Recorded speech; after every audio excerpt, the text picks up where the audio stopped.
নমস্কার, শুরু করছি বাংলা বাজারে মতামত। আমি অনিকেত চট্টোপাধ্যায়। আজকের বিষয়, ক্যাচ তুলেছেন শুভেন্দু, ধরে ফেলবেন মমতা।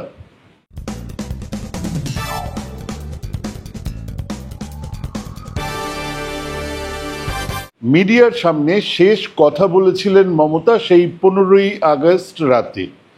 তারপর গতকাল গান্ধী মূর্তির পাদদেশে টিএমসিপির সভায়। কদিন সবটা বুঝে নেবার পরে এদিন ছিল প্রতি আক্রমণের দিন। সঙ্গতে ছিলেন অভিষেক। তিনি যখন দাবি তুলছেন সন্দীপ ঘোষকে কেন গ্রেপ্তার করছে না সিবিআই, তখন মমতা মঞ্চে এলেন। যে আন্দোলন চলে গিয়েছিল এক সামাজিক চৌহদ্দিতে, বা বলা ভালো সামাজিক জঠর থেকে, সমাজের জঠর থেকে উঠে আসছিল যে স্বতঃস্ফূর্ত আন্দোলন, সেখান থেকে তাকে বিচারালয়ে পাঠিয়েছিলেন বিকাশ ভট্টাচার্য এবং আরো কয়েকজন। এবং তারপরে শেষমেশ তাকে এক রাজনৈতিক ময়দানে এনে আছড়ে ফেললেন শুভেন্দু অধিকারী। আর মমতা বন্দ্যোপাধ্যায় ঠিক এই মুহূর্তটার জন্য বসেছিলেন। এই মুহূর্তটার জন্য উনি জানতেন এবার খেলা হবে পরিচিত কোর্টে। আজ নয়, সেই কবে থেকে আমরা বলি a known devil is better than unknown. পরিচিত শত্রুর ঘোত ঘাত আমরা জানি, আমাদের সেই লড়াইয়ের প্রস্তুতিও থাকে, কিন্তু অপরিচিত হলেই সমস্যা। আজ নয়, প্রত্যেক প্রতিবাদের সময়ই রাষ্ট্র খোঁজে নন ডেভিল, পরিচিত শত্রু। সেই কবেকার লুডাইট মুভমেন্টের সময় শ্রমিকদের কেউ কেউ এখানে সেখানে যন্ত্রপাতি ভেঙে দিচ্ছে, ম্যানেজার মালিককে পিটিয়ে দিচ্ছে। মালিক নিজেই উদ্যোগী হয়ে ট্রেড ইউনিয়ন তৈরি করার পরামর্শ দেয়। কাউন্সিল তৈরি হয়েছিল। সরকার বিপ্লবী ট্রেড ইউনিয়ন নেতাদের জন্য কত ব্যবস্থা রাখেন। নবান্নে গেলে পরিচিত প্রতিবাদীদের ফিশ ফ্রাই খাওয়ানো হয়। এক ইংরেজ রীতিমতো চিঠিপত্র লিখে কংগ্রেস নামের একটা মঞ্চ গড়ে উঠুক তার উদ্যোগ নিয়েছিলেন, সবাই জানেন। অ্যালান অক্টোভিয়ান হিউম ভাইসরয় তাতে সাহায্য করেছিলেন। কেন?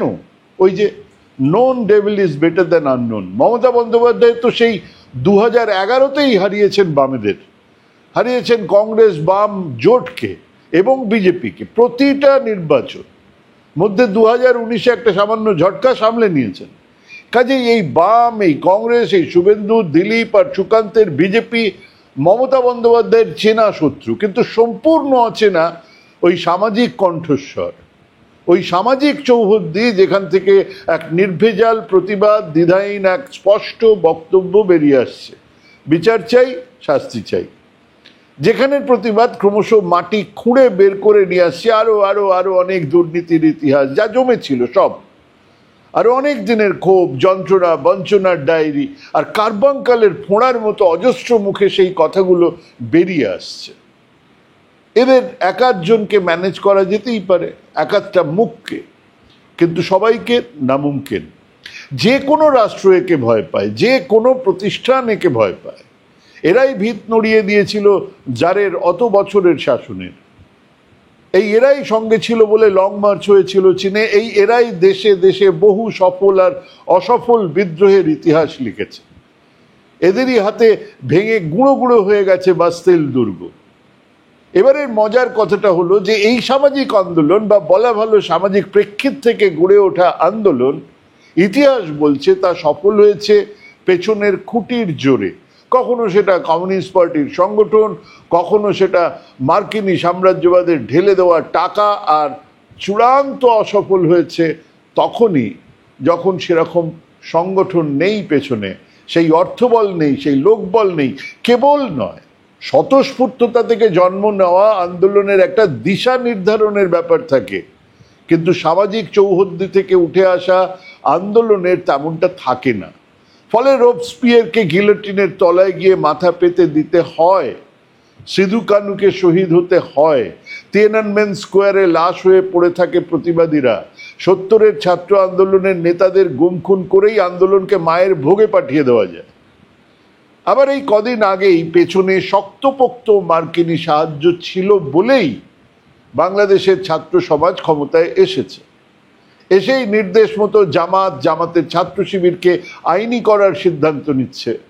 চীন আর ভারত থেকে সমদূরত্বে এক নতুন বাংলা গড়ার প্রথম শর্ত হিসেবেই ইউনিভার্সিটিতে আর ছাত্র আন্দোলন করা যাবে না তার ফতোয়া জারি করেছে।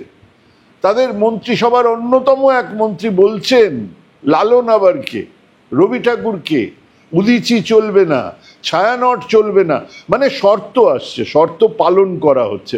ওসব থাক, ও নিয়ে আবার পরে আর একদিন আলোচনা করা যাবে। যা বলছিলাম, এই যে সামাজিক প্রেক্ষিত থেকে এক প্রবল প্রতিবাদের স্বর আমরা শুনছিলাম, এর সামনে হঠাৎই তৃণমূল তাদের নেতৃত্ব বেসামাল হয়ে পড়েছিলেন। জনে জনে ফোন করে জল মাপা শুরু করেছিলেন। আয় আরো বেঁধে বেঁধে থাকি বলে গান গাইছিলেন মিহি সুরে। আর কার্বাঙ্কালের ফোঁড়ার মতোই এখান থেকে পুঁজ, ওখান থেকে রক্ত বের হওয়া শুরু হয়েছে।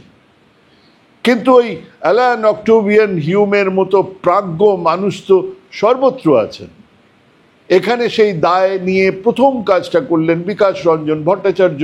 মামলা চলে গেল কলকাতা পুলিশের হাত থেকে সিবিআই এর কাছে। গতকাল অভিষেক বন্দ্যোপাধ্যায় ভরা জনসভার থেকে ডাক দিয়েছেন বিচার চাই সিবিআই। কেন এখনো সন্দীপ ঘোষকে গ্রেপ্তার করা হলো না?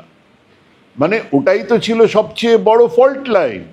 ওই যে সন্দীপ ঘোষকে ক্যালকাটা মেডিকেল কলেজের অধ্যক্ষ করে পাঠানো, সেখান থেকেই তো খেলাটা ঘুরেছে। কি অনায়াসে সেই পিচেই দাঁড়িয়ে এবারে ব্যাট আর পা এক লাইনে রেখে কেতাদুরস্ত ডিফেন্সে নামলেন যুবরাজ। আপনারা জবাব চাইছেন সন্দীপ ঘোষকে আড়াল করা হচ্ছে কেন? উনিও চাইছেন জবাব। বলছেন 20 দিন হয়ে গেল, এখনো সিবিআই সন্দীপ ঘোষকে কেন গ্রেপ্তার করল না? সোজা কথা, সামাজিক চৌহদ্দি তো কোনো দল নয়। মুরলীধর লেন বা আলিমুদ্দিনে তো তাদের অফিস নেই। তাদের মতামত তো কোনো দলীয় কর্মসূচির ভিত্তিতে চলে না। কাজেই সেখানে এই প্রশ্ন গেছে, উঠেছে বই কি। তাহলে আমরা বিচার চাইবো কার কাছে? মামলা তো সিবিআই এর হাতে, বিচার চাইবো তাদের কাছে। লালবাজারের কাছে বিচার চাওয়ার জায়গা কি আর আছে? লালবাজার যাবতীয় প্রমাণ তথ্য সব লোপাট করেছে, সেটাও তো সেই সিবিআই জানাবে। অতএব সামাজিক চৌহদ্দিতে যে স্বতঃস্ফূর্ত আন্দোলন দানা বেঁধেছিল, তার প্রথম সংশয় এলো ওই কে বিচার দেবে সেখান থেকে। এরপরে সুপ্রিম কোর্ট সুমোটো মামলা নিজেদের কাছে নিয়ে চলে গেল। তৃণমূল সর্বোচ্চ নেতৃত্বের বুঝদারেরা হাঁপ ছেড়ে বসলেন এবং এই সময়ে ভগ্নদূতের মতো মঞ্চে প্রবেশ বিরোধী দলনেতার। আর তার কাঁধের আড়াল থেকে সেদিন উঁকি দিচ্ছে ওই ছাত্র সমাজ। নবান্ন অভিযান, পুলিশ জানতো না যে এদের সাধ্যই নেই 1000, 10 কি 20 বেশি লোকজন জমায়েত করার, জোগাড় করার। ভালো করেই জানত, কিন্তু ওনারা একটা স্পেকট্যাকল দিতে চাইছিলেন। মানুষ দেখুক পুলিশ মার খাচ্ছে, পুলিশকে ফেলে পেটানো হচ্ছে, মানুষ দেখুক কিছু লুম্পেনদের হাতে উই ওয়ান্ট জাস্টিস চলে গেছে। হলেও তাই। অন্তত 4 জন পুলিশ গুরুতর আহত, একজনের চোখ চলে গেছে।